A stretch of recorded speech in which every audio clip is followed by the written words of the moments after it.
Assalamualaikum warahmatullahi wabarakatuh. Alhamdulillahi wassalatu wassalamu ala rasulillah wa ala alihi wa ashabihi wa man tabi'ahum bi ihsanin ila yaumiddin, amma ba'd. Para jemaah sekalian, karyawan dan karyawati Yakas Telkom Jawa Barat yang semoga senantiasa diberkahi oleh Allah Azza wa Jalla. Kita berada pada pertemuan yang ke-9 dan insya Allah kita akan membahas tentang adab-adab berpuasa. Yang pertama di antara adab berpuasa adalah kita melakukan makan sahur. Di dalam hadis yang diriwayatkan oleh Al-Imam Al-Bukhari dan juga Muslim, Rasulullah sallallahu alaihi wasallam bersabda, "Tasahharu fa inna fis sahuri barakah." Hendaklah kalian makan sahur atau melakukan sahur karena pada makan sahur itu ada keberkahan, ada kebaikan yang banyak. Di dalam melaksanakan ibadah, ya, tentunya ada banyak adab, banyak etika yang diselipkan oleh Allah dan Rasul-Nya ke dalam pelaksanaannya. Karena memang tujuan dari kita melakukan suatu ibadah, termasuk kita melakukan puasa, adalah agar kita menjadi orang yang bertakwa. La'allakum tattaqun, agar kalian bertakwa kepada Allah Azza wa Jalla. Nah, saat kita melakukan puasa, ya, di antara adab yang semestinya kita jaga, ya, adalah kita melakukan sahur. Memang ini sebetulnya terkesannya remeh, ya.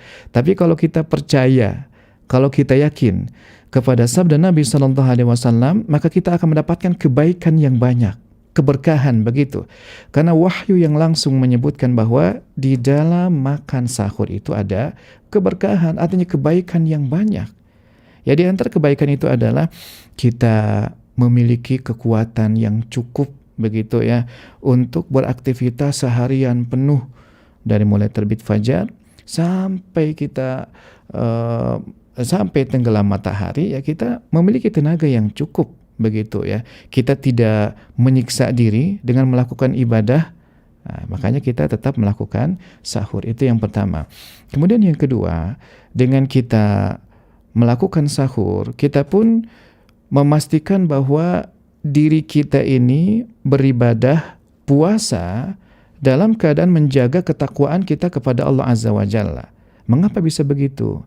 Karena kalau kita sahur, maka sangat mungkin bagi kita untuk sholat berjamaah di masjid, ya, tidak kesiangan begitu.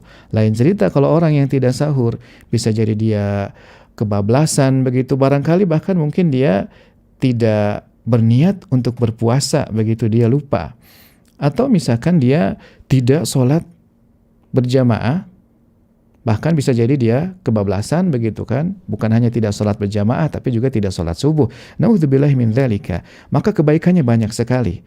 Entah kebaikan yang sifatnya duniawi, tadi kita mendapatkan kekuatan begitu, ya, atau kebaikan yang sifatnya ukhrawi, ya, kita bisa melakukan ibadah-ibadah yang lainnya. Bahkan kita mungkin bisa membaca Al-Quran dulu, atau kita bisa menyimak kajian misalkan, ya, karena sekarang itu banyak tuh kegiatan-kegiatan yang dilakukan ketika masyarakat sedang sahur, ya. Ada tayangan-tayangan yang sifatnya mendidik begitu, ya. Nah, bahkan kita juga bisa melihat rekaman di YouTube misal, ya, seperti melihat channel misalkan di Ustadz A, B, C, D yang terpercaya keilmuan mereka. Dan kemudian di dalam hadis yang diriwayatkan oleh Ibnu Hibban, ya, ini adalah hadis yang sahih. Rasulullah sallallahu alaihi wasallam bersabda, "Tasahharu walau bi jur'ati ma'in." Hendaklah kalian sahur walaupun hanya dengan seteguk air. Jadi sebetulnya syariat ini mempermudah kita. Kalaupun misalkan kita tidak memiliki makanan berat, nasi misalnya, atau yang lain sebagainya, sebetulnya dengan minum saja itu kita sudah dikatakan telah melakukan sahur.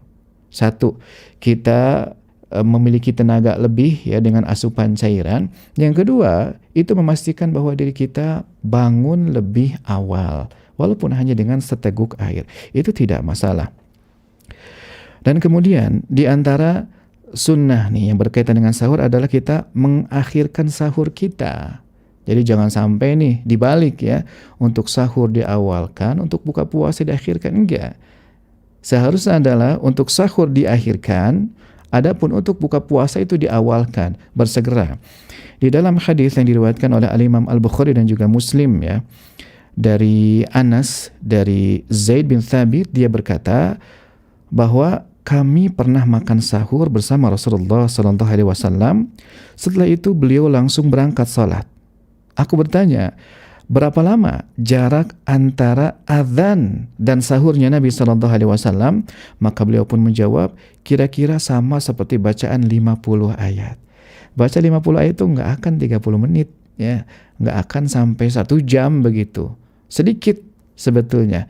Nah maka jangan sampai jarak antara sahur dengan subuh itu terlalu panjang begitu.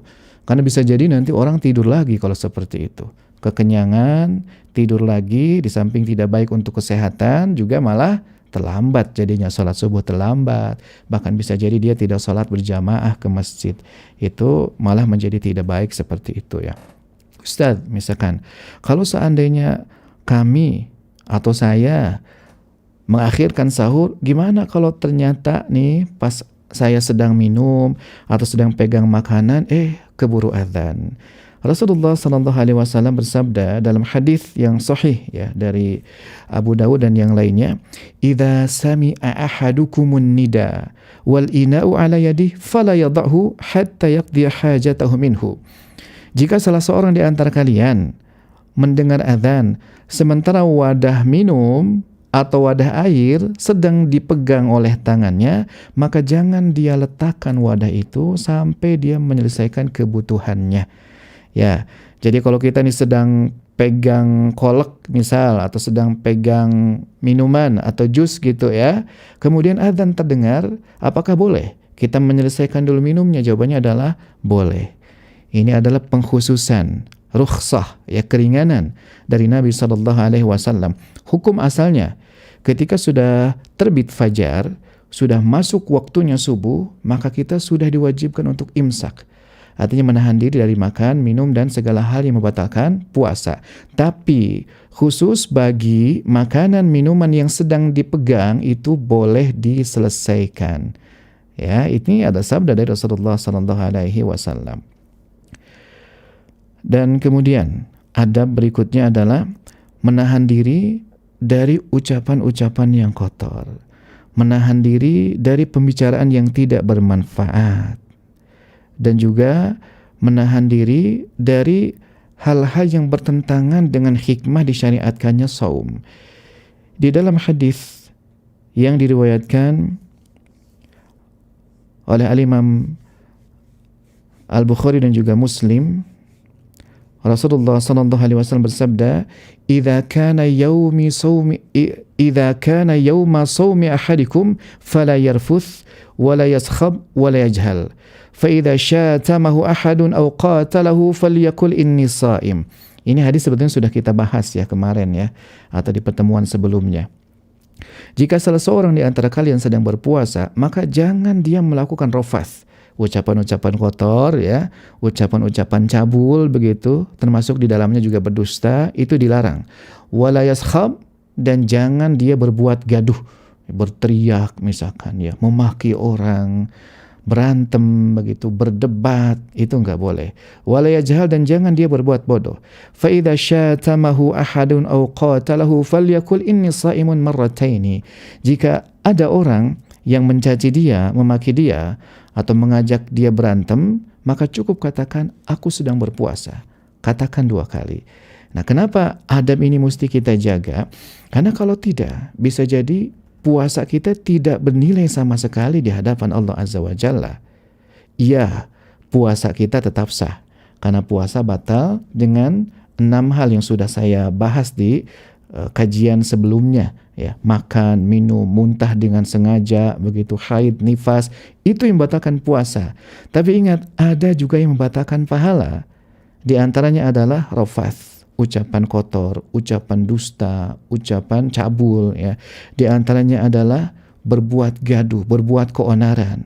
Di antaranya adalah melakukan kebodohan-kebodohan, ya, kemaksiatan-kemaksiatan, kezaliman-kezaliman. Nah, itu bisa membatalkan pahala kita. Kemudian di dalam hadis yang diriwayatkan oleh Al-Imam Al-Bukhari dan juga Muslim, ya, dalam Sahih Al-Bukhari nih, dan juga Abu Dawud dan At-Tirmidzi, Rasulullah sallallahu alaihi wasallam bersabda, "Man lam yada' qaula zur wal amala bihi falaysa lillahi hajatun fi an yada'a ta'amahu wa syarabahu." Siapa yang tidak bisa meninggalkan ucapan dusta dan juga perbuatan-perbuatan dusta, maka Allah tidak butuh kepada orang yang hanya menahan diri dari makan dan juga dari minum. Dalam hadis yang lain Rasulullah sallallahu alaihi wasallam bersabda, "Rubba sha'imin laisa lahu min siyamihi illa ju." Betapa banyak orang yang tidak mendapatkan apapun dari puasanya kecuali hanya laparnya saja. Baik, sampai di sini dulu. Semoga bermanfaat. Wassalamualaikum warahmatullahi wabarakatuh.